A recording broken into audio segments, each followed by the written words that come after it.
My name is Lisbeth Melendez-Videa, and I speak to you this Ash Wednesday in support of House Bill 235.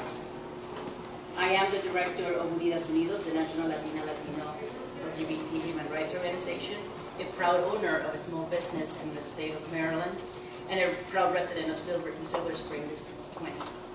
I am also, as you can see, a gender non-conforming Latina lesbian who was baptized, raised, and confirmed as a Roman Catholic, and continues to embrace her faith despite the challenges posed by a religion more concerned with ancient scripture than the words of God's Son to create a new covenant amongst us, one of love, not hatred and dismissal. As early as I can remember, I was told by my teachers, both at my Catholic schools, and yes, I am the product of over 16 years of Catholic education, and my parish, that we Catholics stood for justice, the loving treatment of our fellow neighbors in the local and global sense, and most importantly, that we had a moral duty to work to ensure an equitable world where we all share in the bounties of God.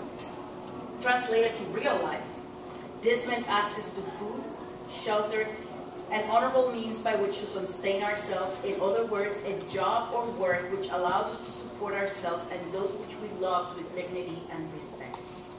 I was also taught about the wisdom of our forefathers and foremothers who, in support of their long journey to freedom, enshrined in our Constitution the separation of state and church, thereby ensuring my faith would be protected from the government and my freedoms protected by those who thought differently than I.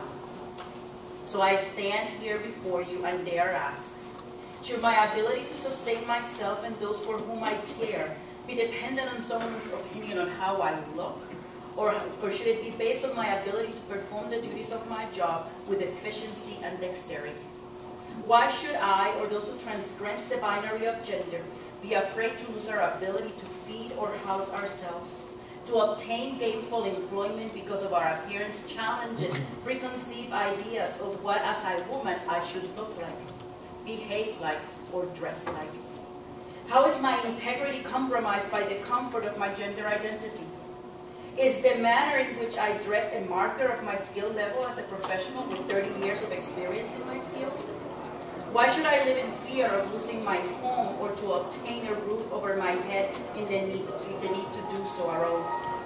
House Bill 235 would ensure that my skill set, my experience, and my knowledge base be what counts when I seek employment or when my evaluation comes up.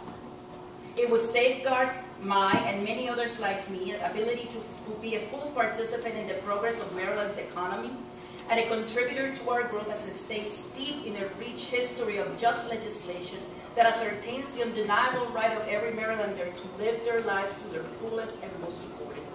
I want to thank you all for listening to my remarks, and I look forward to seeing you all support House Bill 235. Thank you.